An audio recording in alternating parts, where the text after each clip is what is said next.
Hi, and welcome to the podcast channel for podcastmybusiness.com.au and also video for contentmadeeasy.com.au. And today we're joined with Sharon Stanley. How are you, Sharon? I'm very well, thanks, Tony. How are you? Good. So, and what is your website? My website is sharonstanley.net. There we go. I knew I was going to get it wrong. My spidey sense said I was going to do .com, and somehow I thought, no, it's not that. No, at the time, .net was what I was able to get. So I've had it for about 10 years, that website. Look, whatever works. Like, I got Podcast My Business, I got Content Made Easy not that long ago. I like Content Made Easy as well. But it's a bit longer, but it's easy to remember. Content Made Easy. How complicated is that? Absolutely. Although I don't suggest Sharon Stanley Consulting as your email address. Way too hard. Oh, that's really long, isn't it? Oh, yeah, maybe mine is as well. Maybe I need to change that. Anyway, cool. All right. So what we wanted to have a chat today is that you're a consultant that helps out small and medium-sized businesses with their customers and helping engage customers, helping to onboard customers, and helping to keep customers. Exactly. So my focus is very much around that customer management side of things, and particularly for B2B businesses that are providing a service. So businesses that have the opportunity to have long-term clients. Yeah, exactly. I'm fortunate. I started off another business called Clicks for Profit, SEO and Google Ads, coming up to 10 years now. Wow. I'm so blessed. And you know what? Most of my clients that started with me 10 years ago are still with me. Yeah, it's amazing. So you must be doing the right thing when it comes to managing Well, clients. I am. And you know what? You manage different clients in different ways. One, I'm in contact on a very regular basis. Others, I'm rarely in contact. And in fact, another one I just spoke to yesterday, I haven't spoken to them, and you would hate me if I tell you how long since I spoke to them. But, for them, I'm getting on with the job. I'm getting results. They know they can call me and ask any questions. And if I try, they don't like me doing a traditional marketing agency thing of, we need to do this now. Every time I make a suggestion, they say no. So I stopped making suggestions, and I thought, if I can't make any suggestions, then why am I talking to them? Then they'll feel harassed. Does that make sense? Absolutely. I think it's so important to understand your clients and their communication style and what they're looking for. And that will change with seasons with the client as well. So you might find you start with the client who wants to talk to you every day. And then as they establish themselves in the areas that you've been helping them with, they don't necessarily want to talk to you all the time. But they do, from time to time, want to be able to say, oh, actually, I can give Tony a call. He can answer this question for me, and feel comfortable to do that. Well, funny you should mention it. The client I hear back from the most, the last 2 days is phoned up about particular questions, Google-related questions and whatever. Why is this happening? Why is that happening? And, I generally have the answer, and I'm honest. And I think honesty is a good part of client management. If I don't know the answer, I'll find out and get back to them, but I'll tell them I'll find out the answer. Exactly, yeah. And that's another thing. It's about trust and trusting that the person that you're dealing with has your best interests at heart, and that it's not a sales pitch or, you see that sometimes in that process of onboarding a client and telling them you can do things that you can't necessarily do. And I've never really been on board with that, because it comes back to bite you later. It's the same when you've got existing clients, and we're all human. If you say to a client, I don't know, but I know where to find out, that they're happy with that. Yeah, exactly. And it's that being honest and upfront with people. So we know each other through networking and other things, so we chat quite a lot. And we've been covering quite a lot of different things, including surveys. And you've got a great example currently on LinkedIn about going for a blood test and you get a survey. Why is it? I've got a survey out as well, which we spoke about. Are surveys helpful or not helpful? I think surveys can be helpful in the right situation with the right survey. I think it's also depending on what it is that you want to achieve from the survey. So if you're a business and you're running a survey because you just want to know whether clients are happy or not, potentially that's going to work, but I feel that doesn't give you enough information to do anything with that. So in my opinion, surveys tend to be more focused on how can I get enough stars to then go and tell my prospective clients how great I am? So I always think that, and I say this all the time about how we deal with clients, it's about asking questions and listening. And it's difficult to ask the right questions in a survey. I feel people can be very clever in putting really useful surveys together, but on the whole, I think that surveys don't necessarily help the end client. It's more about, star ratings, in my opinion. It's all about you, as in you serving the customer, Yeah. not about the customer. Yeah, that would make sense. And I put out a recent one, and again, talk about customer management. This is terrible management. So I'm getting work done on my place, blah, blah, blah, blah, whatever. But there was a referral given to a company. I'm happy to say who they are now because I don't care. Carpet Court. Okay. Yep. Yep. And they're a big national brand. And they got a referral from the real estate agent saying, oh, look, you know what, get in touch with me. I'm getting some flooring done and whatever. And all I got was this email, that's this text, so it said, do not contact us at the top, Okay. and then other stuff underneath it. And I've had 3 of those. So now they're becoming spam, right? So how can a company like that be so stupid and blind to doing something like that?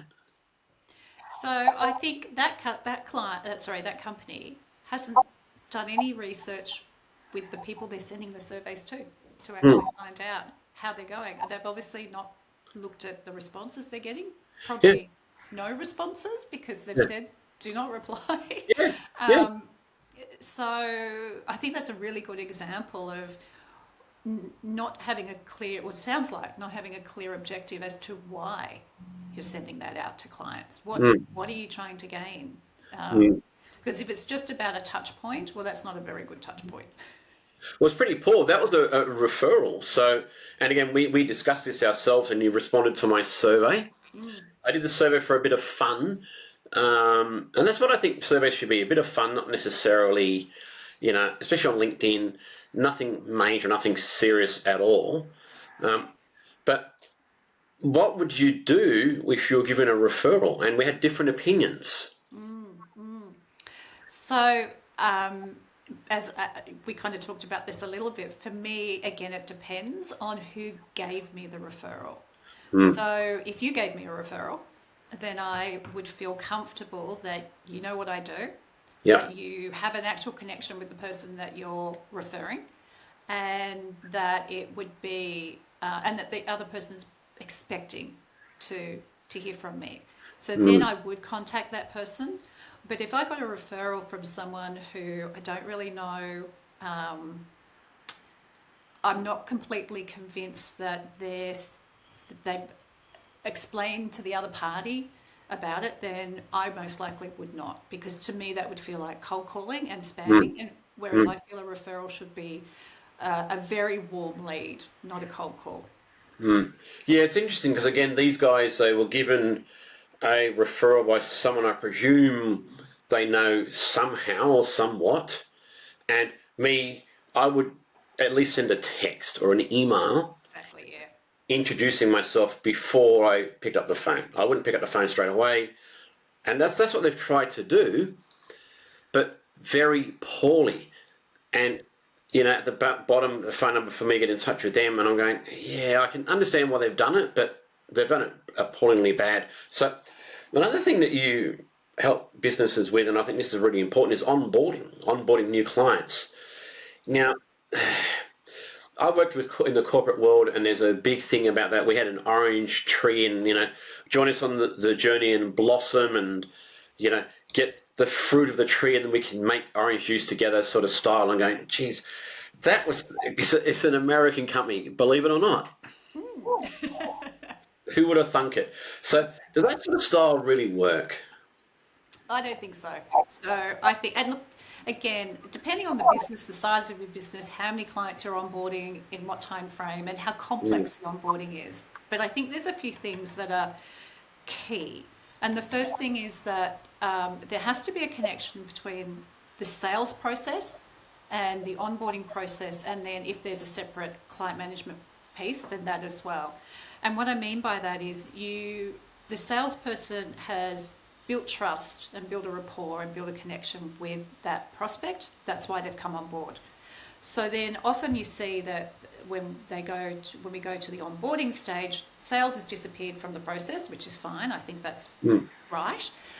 But if what has been communicated, or if there hasn't been enough communication from sales to whoever's doing the onboarding process, then there is that trust that the salesperson has built up in that time of getting them on board. And there's this expectation by companies that that trust is just going to keep growing exponentially.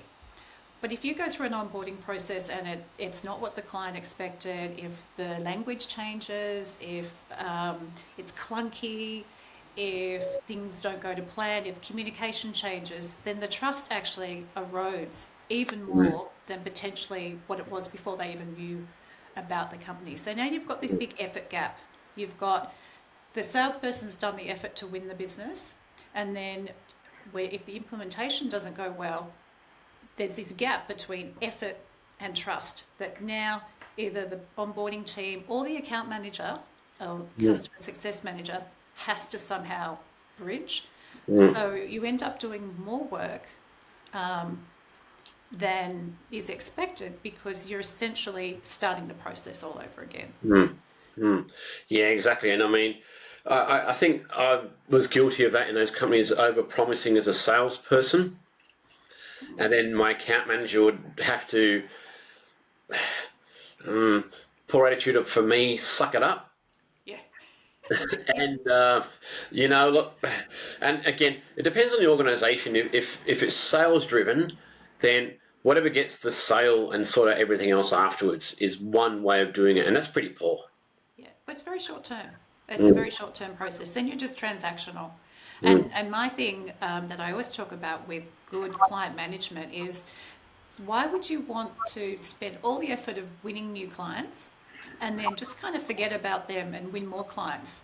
So then all you're doing is filling the gap rather than having these clients that you've won, everything is going nicely with them, and then every new client that comes on board is on top of that. So to me, we often, as organisations, particularly if we're siloed and we are sales very separate to onboarding and account management, then we create more effort. I always think about, I've had over 20 years working in corporate. That's my background, and that's how I got into helping people with their account management. But at one point in my career, I managed a team that was the pre-sales team, the sales team, the onboarding team, and the account management team. And it was fabulous because we could all be on the same page because we all had to work so closely together. And because I was overseeing it, I could see where the things weren't working. I also had some developers, so we could create things along the way as well. So whilst I don't think it always works to have the salesperson and the account manager as the same person in terms of efficiency, but from a client perspective, it's a much better experience. Yeah, that's certainly true. And I mean, I started my other business 10 years ago and prior to that and what have you. But what happened is I got laid off from an agency, which happens a lot. Big fish, little fish, medium-sized fish get swallowed by a bigger fish, and then blah, blah, blah, blah. And what happened is that they were going to manage the clients from another country. Yeah. And the clients weren't happy with that. I said, well, I can still keep managing you, look after you, and it won't cost you any more money. I'll keep to the same budget. And again, because my costs are less, that's beneficial to me. And that's how it all started, just because they refused to manage it the way that clients wanted to manage. Yeah. And again, I think that's so short-sighted. It might work to start with, but then clients, if it doesn't work out, because that's very hard to manage that differentiation between what you thought you were getting and then what you are getting, to then make that work is a lot more effort. And I'm not saying you shouldn't outsource or anything else. I mean, we also, business is business and people need to make money out of it. But there is, I think, a balancing point between where how much where clients will be happy to stay and where it's too much and they're going to look elsewhere.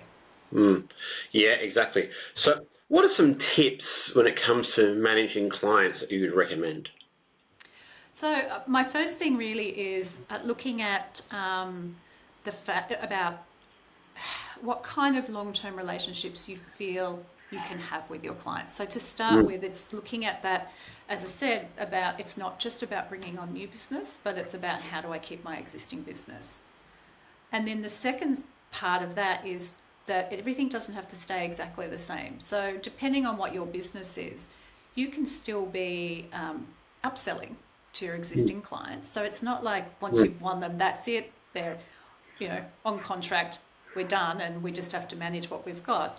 Depending on what your product or service is and what your clients' needs are, there's still opportunity within your existing clients. And I think a lot of people forget about that. They kind of go, okay, well, we'll just, when I hear the term farmers and hunters, I mm, really dislike that term mm, because we're not just, letting your clients just sit there and wander around a paddock. It's mm, there's mm. more to it than that. Yeah. So I think it's looking at your existing clients as still having opportunity. It's not one and done and that's it. All we do is just bill them every month and Mm, make sure they're smiling.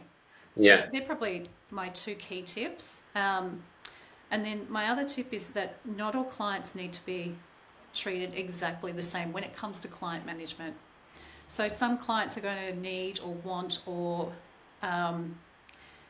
there might be an opportunity there to spend more time and effort with some clients versus others. Mm, And that comes down to whether there's opportunities for them to be more profitable, whether they're high touch, low touch. And so I think it's really important that whilst you have an account management or a client management process, that not every client needs to get exactly the same thing. You mm. also don't want to make it completely personal for all of them because that you will never make any money that Yeah. way. Yeah. So it's balancing that out again. So I tend to recommend to my clients that they segment their clients, but it's generally not segmentation by volume or value, but more opportunity. So which are the Mm, clients where you have the most opportunity? They're the ones that I tend to recommend focusing on more, and mm. the ones who are happy to not have as much contact as. So, like you were talking about your clients before, some of them Yeah. want to hear from you all the time, and others don't want you to talk Yeah. to them all the time. They'll come to you when they want you. Yeah. And that's interesting because I've spoken to a few people about that because I got a little bit, I guess, concerned because in all the models of client management, I was doing apparently the completely wrong thing. But then everyone else said the same thing. Look, you know what? If they reach out to you and answer the phone on the spot, I said I do, and I give them answers and whatever, then they're fine. Yeah, Yeah, and as long as you're got that sort of interesting arrangement, then why worry about it? yeah. It's a skill set to be Mm, able to manage clients well. And so, with people like us where we're dealing directly with the clients and providing the service, then it's a mm, little easier for us to understand how each client works. When you've got yeah, a team of account managers, then it's really important that they have the training and the knowledge to understand how to understand their clients. So mm, you make sure that the ones that want or need the attention are the ones who are getting it. The ones who don't are the ones who you still have to do some work with them and make sure they're still feeling connected to your business, but not just assuming which way a client wants to communicate. You really do need to understand the clients. I think that's the biggest skill set of being a customer success manager or an account manager. yeah, and that also leads to the handoff, but that's another thing altogether for another time. Okay, all right. Exactly. Thank you, Sharon. Anything else you'd like to add? No, I think I am curious to see what more happens with your your referral um, dilemma that's going on at the moment. I'm quite keen to see where they go with that. Well, it's interesting. They've stopped. I think it's obviously it's programmed, Yeah, right? They whacked it into the computer, and nobody's given it any consideration. I think "Do not contact us" was part of the anti-spam complaint thing, and you can put it as a spam. But anyway, look, we're curious to see how that goes. All right. Thanks very much for your time, Sharon. Thank you, Tony. All right, we'll wait for this